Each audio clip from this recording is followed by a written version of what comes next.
5 on your side at 4. Focused on you.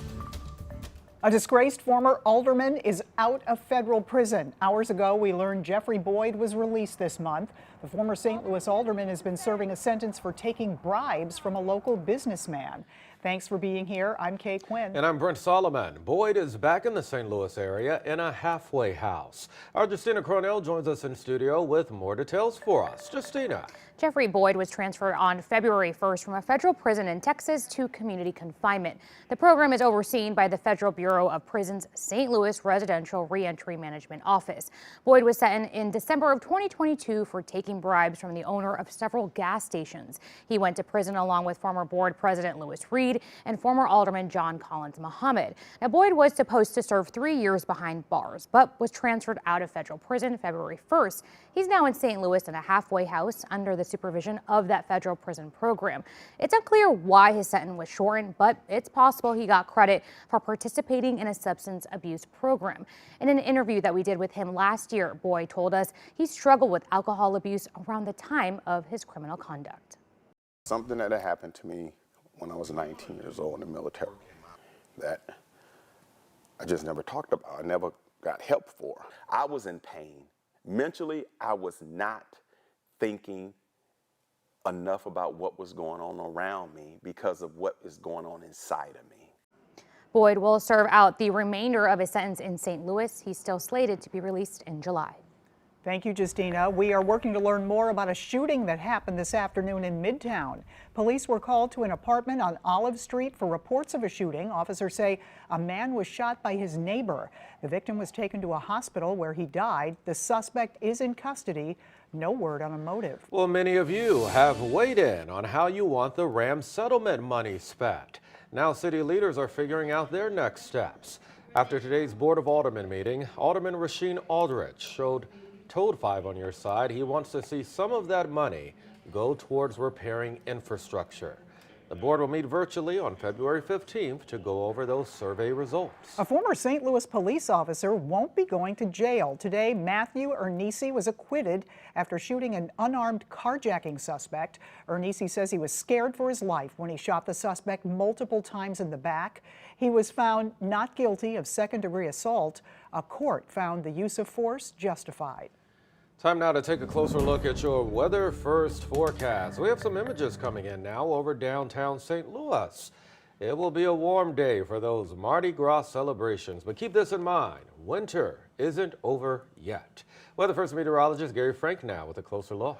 Yeah, cloudy outside there, and that's what we've seen over the last couple of hours. Even as it's been very warm, the clouds have started to increase, and that's what we're going to look at here over the next several hours. As clouds continue to increase, you'll see this thick deck of cloud cover really from 44 southward. That's where it's really increased and been like a steady stream of clouds all day. North, it's clearer, but it's behind that front that obviously is going to change our weather. Still in the mid-60s in many spots throughout the area. Cooler off to the northwest. And this evening, our temperatures will gradually continue to fall. Whether or not you're in the upper 60s now, they'll fall into the 50s in a hurry just because of the way this front's going to settle in as sun sets. I am looking ahead to this weekend with a few scattered storms, believe it or not, later. Rumbles of thunder for some of us as a cold front arrives and obviously interacts with some of this warm, slightly humid air for at least February standards. And then a few snowflakes down the road for the second half of the weekend, believe it or not, as we sandwich in some nice weather for the parade tomorrow. That's what we'll detail as this front enters, how it's going to impact our weather, how close we are to a record today, and what's in store for the rest of the weekend. Just a few minutes. All right, Gary, stay close.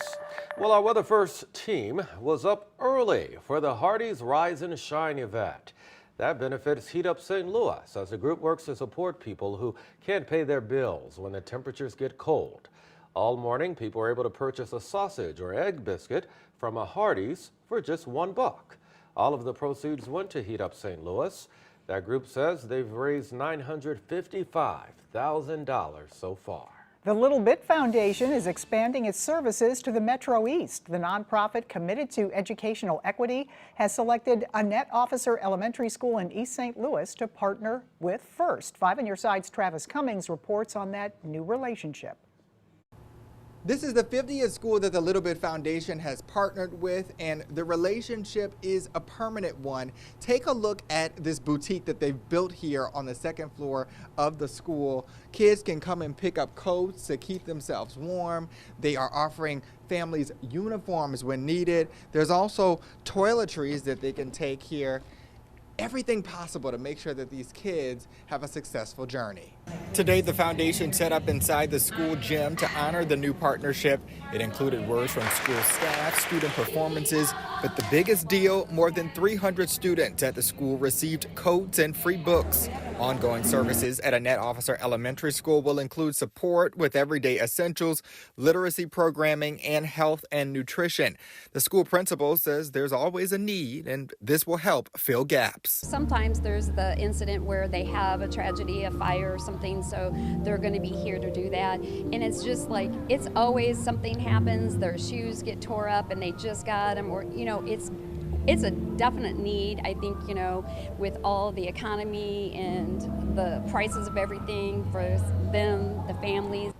These aren't the only routes that the Little Bit Foundation has in East St. Louis. It recently partnered with East St. Louis High School to provide things like college career readiness for their students, as well as some other services. Now, they are looking for volunteers to help out in each of these schools. And if that's you or someone you know, they ask you to reach out to them directly. Reporting in the Metro East, Travis Cummings, 5 on your side.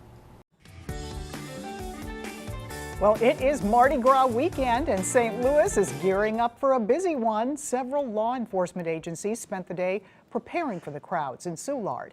St. Louis police tell us county police will join them to increase patrols around the main events.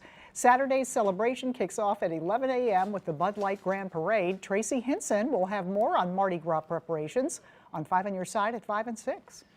And much more still ahead. Could there soon be a deal to purchase U.S. Steel? What some Nippon executives are saying. Delicious offerings inside City Park, the local food vendors that will soon serve soccer fans.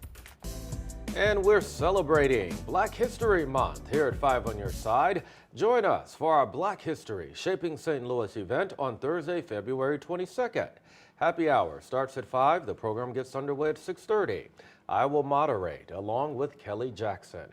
It's all free. All you have to do is show up.